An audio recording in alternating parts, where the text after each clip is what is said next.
everybody, Vicky here. You can tell it's Vicky and not Roddy because I wear glasses, he doesn't. I had someone ask for a sort of tutorial advice and stuff, and the tutorial I did back in September is so wrong it's funny, because it was done at a point where I didn't really know what I was doing, and I think I've improved since then, so I wanted to kind of show you how I've improved. Also, I wanted to set the record straight that I no longer have cheekbones provided by Bisto. So here we go. First things first, you need a decent binder.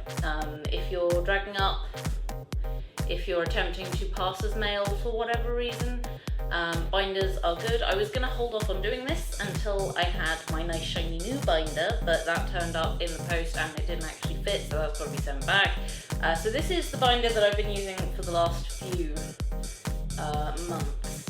It's alright. As you can see, it's a kind of a sports bra fabric, which means that over time, the longer I stay in it, the more it sort of stretches, and the less it holds everything in place. So it's not ideal for super long if you're spending the whole day.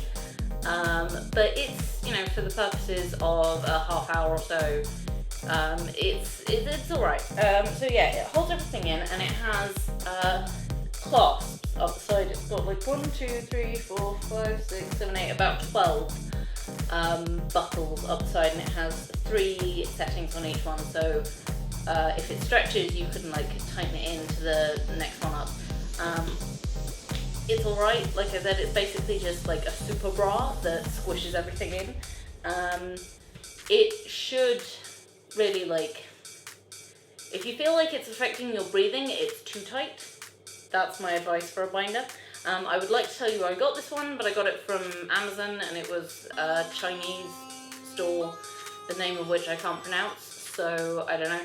I will link to it in the description below though. So yeah, this is the foundation for any drag or androgynous performer. It is a good binder, so there you go. Don't use ace bandages. I'm sure there are still some people out there who need to be told this. If you use bandages to cover up your chest, make sure you're doing it for 10 minutes maximum. A, they won't really bind your chest that well, and B, they can actually damage your ribs if you do it for long term or on the daily basis. So don't use bandages. In terms of dressing your drag character, obviously consider what sort of fashion your character would be into. But also bear in mind that you don't want your binder to show through. This is why I don't wear that white shirt I have a lot, is because my binder shows through it because it's a black binder. Also, men's clothing sizes comes in inches, which is really handy, and not, random sizes dictated by the phase of the moon and its relation to 17th century French aristocracy. Women's clothing sizes mean nothing. So it's good to have inches-based sizing. If you are buying a men's shirt, then go for 2 to 3 inches above your band size of your bra, because you're never going to get perfectly flat. As you can see, this binder has just squished everything down, and I've still got you can still see something. So it looks sort of like it's gone down to either an A cup or really developed pectorals. So, you're never going to be completely flat, so just add a couple of inches to your bra size, I would say is the best way to find a men's shirt that fits. This is a crocodile skin roll-up bag thing that had 12 brushes in it originally, I think. 1, 2, 3, 4, 5, 6, 7, 8, 9, 10, 11. Yeah, 12 brushes in it originally. I've lost one of them, but this whole roll of brushes cost 15 quid, I think, off Amazon. Again, links to the shop in the description below. It's a wonderful deal because makeup brushes can be really expensive if you buy them separately, so buying a set makes sense. And these aren't the best pro quality brushes, but they're good enough for day-to-day use. You remember how in the last tutorial I was all I'm poor. Well, I went to Prague, and money is amazing there. Everything is so cheap, including, it turns out, decent cosmetics. So this is Sephora primer. I'm not kidding, I have Sephora. It wasn't like the cheapest you could get there, obviously, but it's cheaper than it is here, so I figured it would be worth buying. And a good quality primer is something you shouldn't ever turn down if you can avoid it, because it smooths everything out. It makes your face one even canvas, and also it stops the makeup from getting directly into your pores, so you don't get massive breakouts after you use things like foundation, which is nice. So yeah, I've been trying to ration this out as much as possible, using sort of a half a pump or two wherever possible. I apologise for my big baggy raccoon eyes. I was filming something for my other channel, What Have You Comedy, yesterday, which required eyeliner, and then turned into about like a 6-hour marathon of Dragon Age. So I had a late night and I had eyeliner on yesterday, so that's why I look like a raccoon, well, more so than usual. I have certain friends who would say I always look like a raccoon. Yeah. Okay, so once you're nice and evenly primed, you can use a brush for that, but I like the feel of primer on my fingers because I'm a weirdo. Once you're evenly primed, you want to start doing the cover-up. Now I have two things for cover-up. One is standard cover-up stick, which I don't have a whole lot left of, and I should probably get some more. This is something that you want on your side, basically, whether you're dragging up or whether you are a guy who's interested in wearing makeup, which I'm all for, personally, because A, nothing's stopping you from wearing makeup, and B, why not look as good as you can look? This concealer, I did speak about it in my last one, had, don't go and watch the video if you didn't watch it, it was rubbish. But this is a wonderful thing because it has different colour blocks for whatever's going on in your skin. Say you've got redness on your skin, you need some green to even out. So we take some green and we'll just go cover it up. And say you've got some green veins on your skin, which I have quite a bit. You take some red and you go and cover it up. And what this does is it uses colour knowledge to even out your skin, because obviously just slapping foundation on or slapping on a cover-up stick, your skin is not one even colour, so it doesn't really work if you just put one even colour over the top of it, so you need to even out those different zones first. So yeah, yellow goes over the bags in your eyes, green goes over red spots, red goes over green bits or veins, purple goes pretty much anywhere you can see a spot coming up, and it just helps to get rid of that a little bit.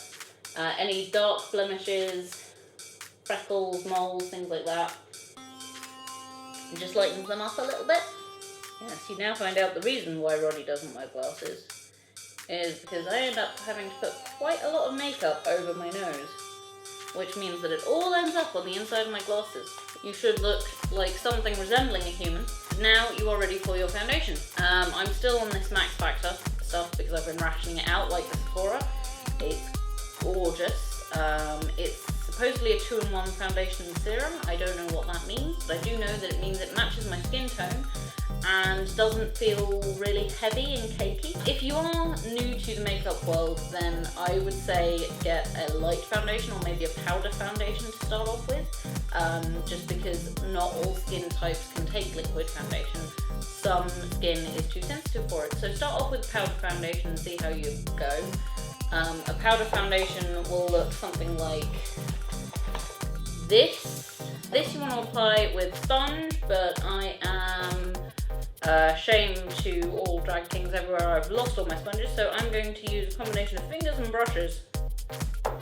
I bet you thought when I said, oh, I've learned from my mistakes, I bet you thought put a decent amount on, and then you get your brush, which you want to use a fairly big brush, something like that, fairly poofy brush as well, and then you just go brush. Try and get it in all the nooks and crannies, and don't do like massive paintbrush strokes, like you're not painting canvas. You want lots of little strokes. because otherwise if you go like then you get brush lines in your foundation. And having massive brush lines on your face kind of gives it away. Sponges are very good. I actually prefer them for liquid foundation, just because with brushes, like I said, you can get brush strokes in them, and it can not get the most even coverage, whereas with sponges I feel like you do get even coverage. You want to go down onto your neck as well, just a heads up, because if you are dragging up, then you are going to want to do some contouring on your neck. Oh, by the way, I've seen this new thing that people, like makeup companies, are putting out that's called contour base. And just a heads up, that is just foundation. Like, they have found a way to sell foundation twice. So don't bother buying contour base and foundation, get one or the other. Just evening out some of those brush strokes.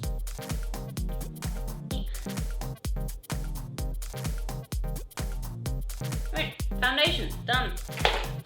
So after you've done your foundation, you want to start contouring.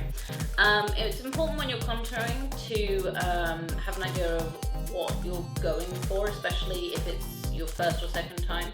So make sure you know what shape your face is to start with. For example, my face is round-ish. It's somewhere between a round face and an oval face. So I want to try and lengthen my cheekbones, and I want to try and cut into my cheeks. If you're a drag king in particular, but if you're just a guy going for makeup, then find someone who you want to look like. Find a reference image. Roddy is based quite a lot on the sort of Hugh Grant, Tom Hiddleston, Ralph Fiennes, Rupert Everett.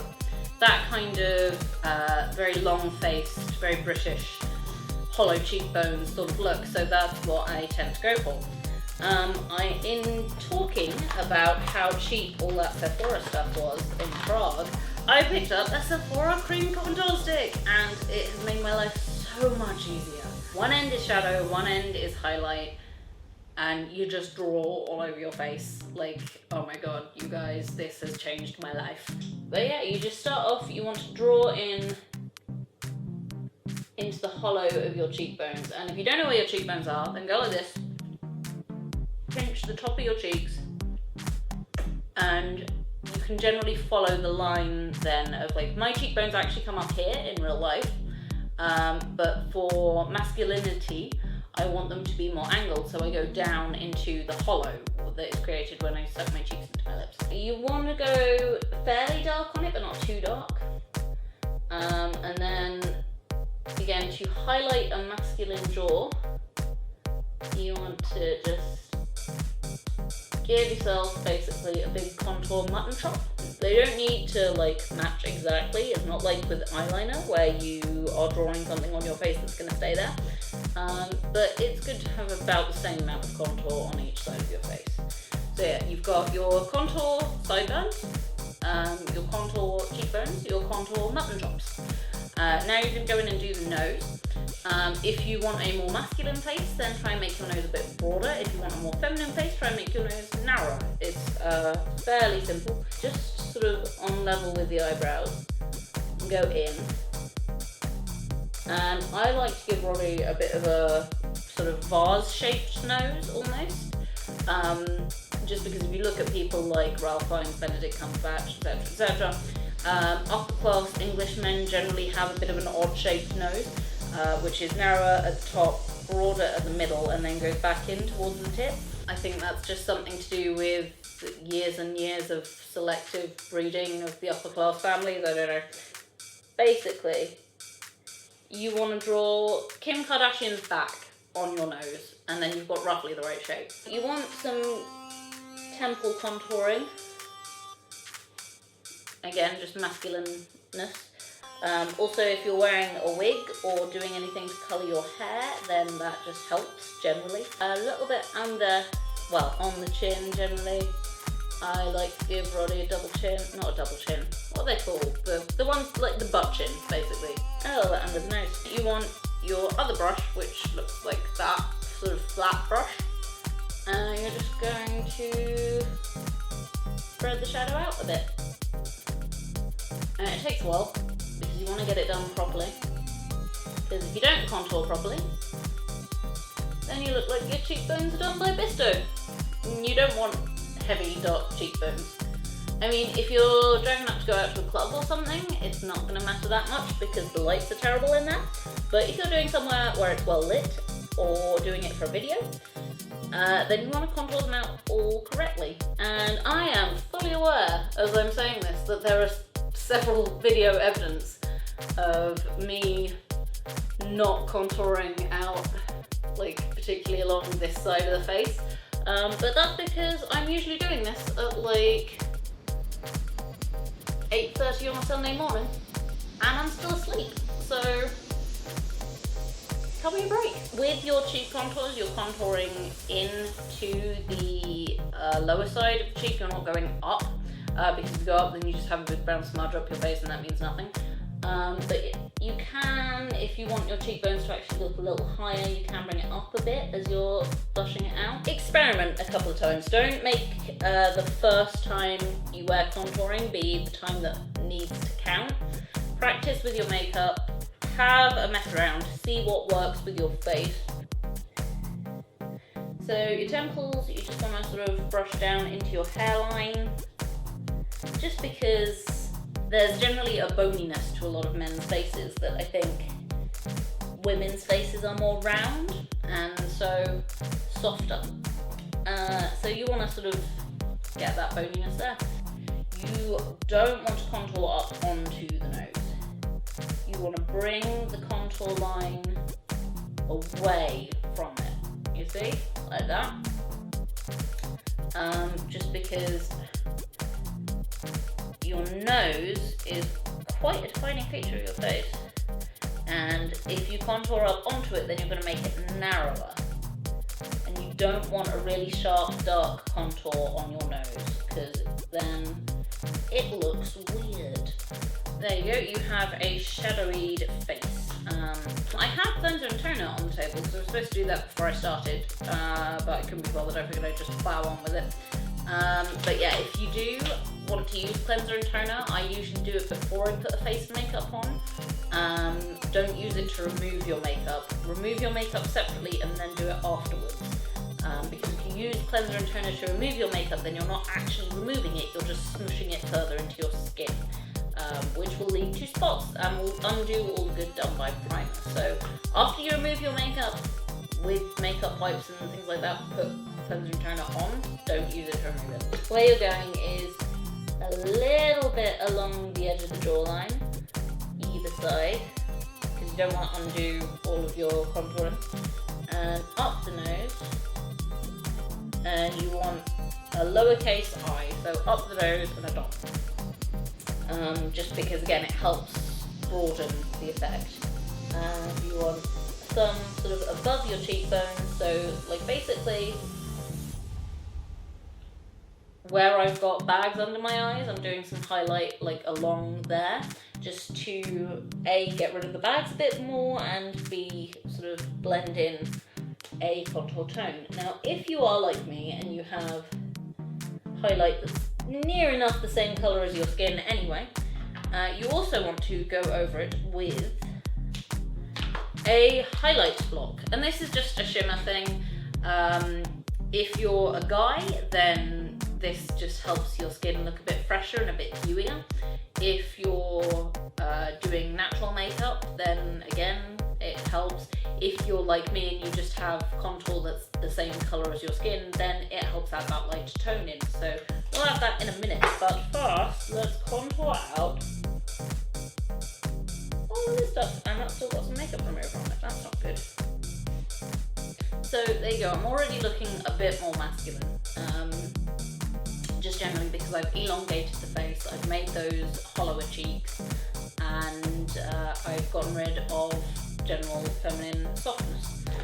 So now I'm going to use the highlighter stick just to add in, and this is a recent thing that I've discovered as well. I've had this for years, but it's just kind of rolled around the bottom of my makeup bag.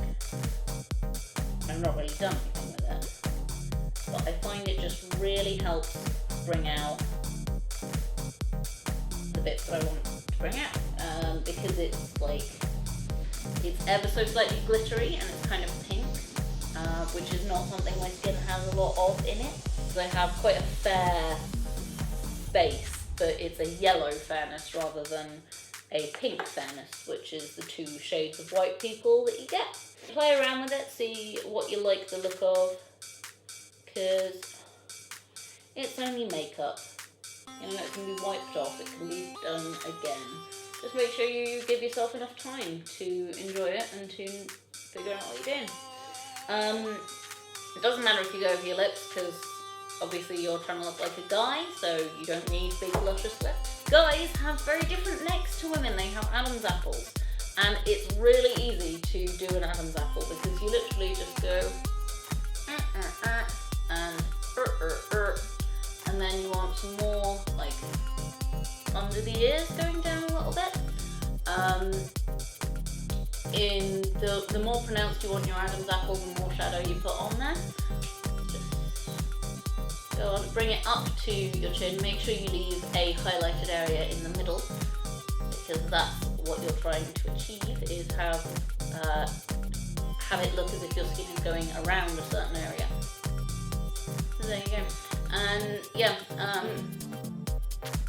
contouring is important, because if you do it well, you look like a guy, and if you do it badly, then you look either like you're drawing on yourself with Groby, or like you're a burn victim. Yeah, I have said once or twice in the previous tutorial that Roddy doesn't tend to wear that much facial hair, and I put extra on for that tutorial. The reason for that is that unless you can buy stick-on facial hair. I haven't generally, because it's expensive and because I don't want to be messing around with a lot of adhesive. Also, it is because if you don't buy the facial hair, then just drawing it on I find always looks a little bit unbelievable. Doesn't look as good. But again, if you're going to clubs and stuff like that, then it's not going to matter too much, because the lighting is terrible in those places, so you can draw on your face and it'll look believable. But for more well-lit areas, don't go for full facial hair, go for a little bit of shadow. And what I've found the best trick for shadow. This is a Soap and Glory archery bar, which is supposed to be for drawing eyebrows on your face, and you can use it for that. What I will tend to do, and this will irritate people all around the world, is I do tend to still draw over my eyebrows with eyeliner pencil. Not very much, but just enough, because the brown shade for eyebrow kits is not the shade of brown that my actual eyebrows are. Mine are a bit darker. I mean, I could just, stop tweezing and grow them out, but I don't want to do that because I like looking like a girl sometimes. Sometimes, not often. Eyebrows by Sharpie, contours by Bisto. These are things we do not want sponsoring us. So just add lots of small dashes to make it look like you just have thicker, darker hair there. This is something I found. I don't know if anyone has any tips for this, but as soon as I put makeup on, I get really sneezy and nose runny, and that's not good. So yeah, you've got your eyebrows. Now you want your shadow, and we're still using the archery bar here. This is the tip that I found. Are you ready? It has 2 sections. It has 4 actually. This is for sort of a glue to style your eyebrows in whatever way you want. It's kind of like a gel, I guess. This is to cover up any stray areas and highlight the brow area, which we don't use either of these. This is for dark brown eyebrows, and this is for blonde eyebrows. Now, I know a fair few blonde people, and none of them have that colour eyebrows, so I don't think that's what this is intended for. I think I found what this is intended for, and it's intended for drawing 5 o'clock shadow all over your drag king face. Put a little bit on in the areas you want the hair, and use the flat of the brush, put as much on the flat of the brush as you can, and just scruff it over. You don't need to be neat and you don't need to be tidy, because then you can just keep going over it with the flat of the brush and scrub it out. And really work it in, because I found that shadow looks best if you've got sort of following the lines of your face. But also if you remember that generally it doesn't tend to grow nice and neat.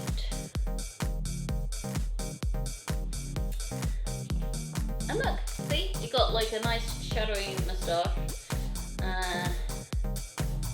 If you want a moustache. Tend to give Roddy something more in the Ricky Gervais area of facial hair. If you want to add some extra shadow, then this is a good way to do it as well. So you're contouring, sort of follow the lines that you contoured and scruff that slight full shadow over it.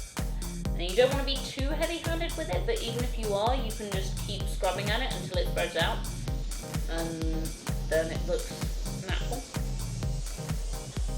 Because that's what you want in a drag trick, is natural. This is also a great trick if you're a guy who can't really grow facial hair. I mean, it's not going to work for like up close and personal encounters, but if you just want to make it look like you have a bit more hair in places like particularly along your sideburns and stuff, then it just helps to sort of pad it out a bit. Because I'm all for guys wearing makeup, I really am. Just don't call it guy liner. Like, it doesn't need to be gendered. It's cool to wear makeup, it's fine. You have your facial hair. So you've got your nice contoured cheeks, your contoured temples, contoured nose, highlight, facial hair. Once you've done that, you can start on your hair. You can use gel if you want, but it's very easy to use too much gel and then you end up with that sort of 90s yuck. So just a little bit of clay. If you're worried about making your hair look masculine, the easiest way to do it is to give yourself an extreme side parting. Make sure it's a nice straight line.